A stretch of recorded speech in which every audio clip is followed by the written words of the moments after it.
In Jackson, Mississippi, bottled water disappearing just as fast as people's patience. I've been in line maybe almost an hour. One case per car for a crisis hitting 180,000 people. No water pressure, no nothing. How much longer before the people here can be confident that the water coming out of their faucet is clean? Well, they can be confident that the water that is coming out of their faucet is clean when we tell them that it is clean. Obviously, right now it is not. The plan, part of an older Jackson water system that could cost more than $1 billion to fix. A pricey problem experts say is already playing out nationwide as aging pipelines give out. The situation in Mississippi is, of course, getting worse. We saw the flooding that was happening, and also now the water emergency where there's no drinkable water. So as you saw, there's the 5th day with no drinkable water that they had, and before that, it was a boil-only type of policy they put forward because this is the United States of America. I want to get to more points about how that is a pathetic thing that we have to actually acknowledge. But before we get, let's talk about what caused this whole thing as well, though. So the city linked this failure to complications from the flooding of the Pearl River.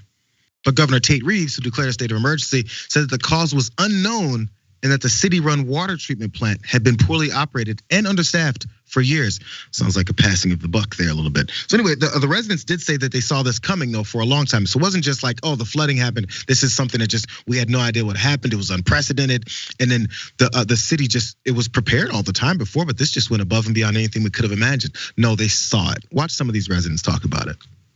Today, we learned from the reporting of the Mississippi Free Press, a nonprofit media outlet, that the water plant has had critical staffing shortages.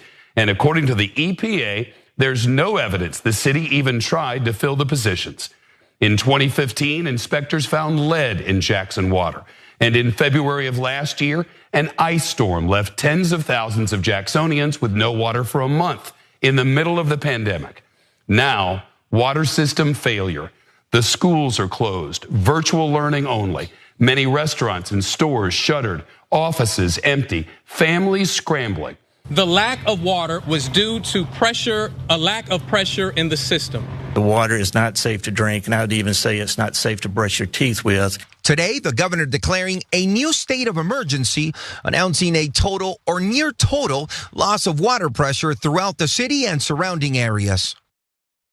As you guys saw a little bit in that little piece there was this back and forth. You saw the mayor of Jackson versus the governor, then Tate Reeves, obviously, right? So there's some more details on that because this crisis is exposed a gulf between, of course, this Republican governor and then a Democratic mayor.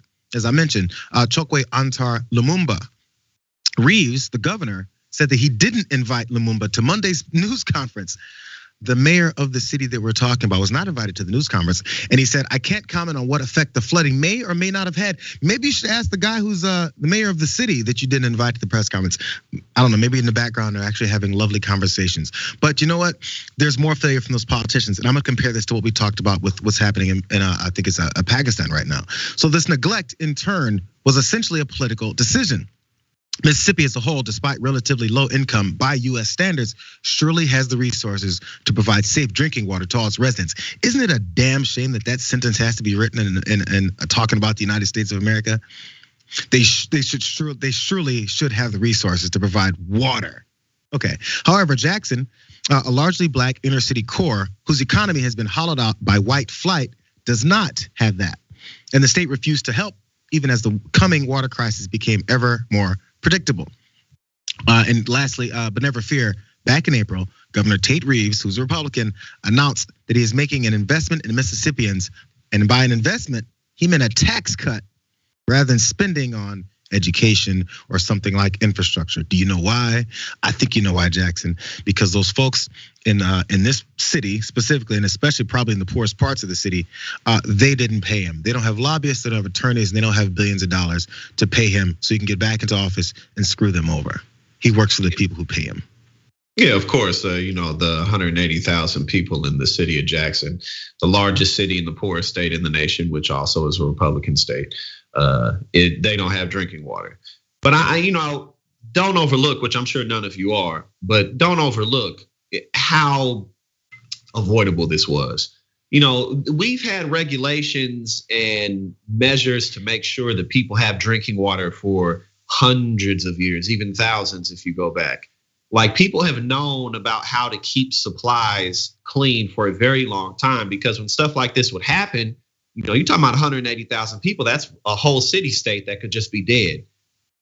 Things like that are recorded. So again, like, this wasn't something that happened to slip by, as was pointed out. They just didn't care. It just, but 180,000 people don't have clean drinking water. The Colorado River is drying up. 40 million people depend on that river, not just for drinking water, but also to give water to agriculture within those systems. What's happening in Pakistan? There's a heat wave in China that's drying up rivers totally. As these types of things continue to happen, entire ecosystems and the way civilizations are interconnected completely gets disrupted. One of the reasons that the United States is so powerful is because of how the land mass is made up, location, geography, and how everything's interconnected. But as the climate continues to disrupt everything region by region, that's going to throw the entire country into chaos. So unless people are talking about serious investment, then we really should have no tolerance for them, whether they're in elected office or appointed office, because this is what we're dealing with. And when folks are supposed to actually do something for the residents and citizens of the country, this is one of those reasons that there's this whole thing. This reason why racists and supremacists say things like, hey, go back to where you came from.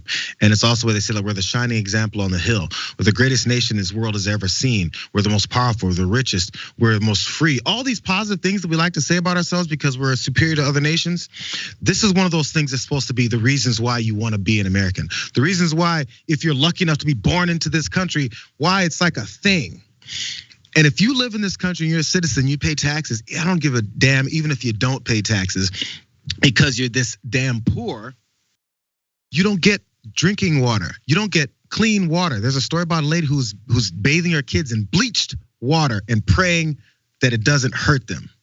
That's the status of someone who lives in the greatest country the world has ever seen. Does it sound like it to you?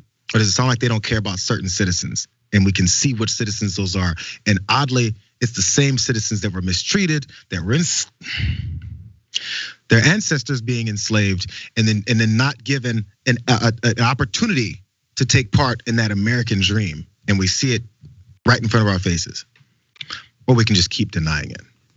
By the way, Biden authorizing the emergency assistance from FEMA and the National Guard to finally help here with what's going on here. So cue conservative pundits and politicians saying that these folks probably deserve to die because they have cell phones. Because that's always what it is. These handouts for these folks to have some drinking water and water to bathe in. Oh, they have refrigerators still. Actually, no, they don't.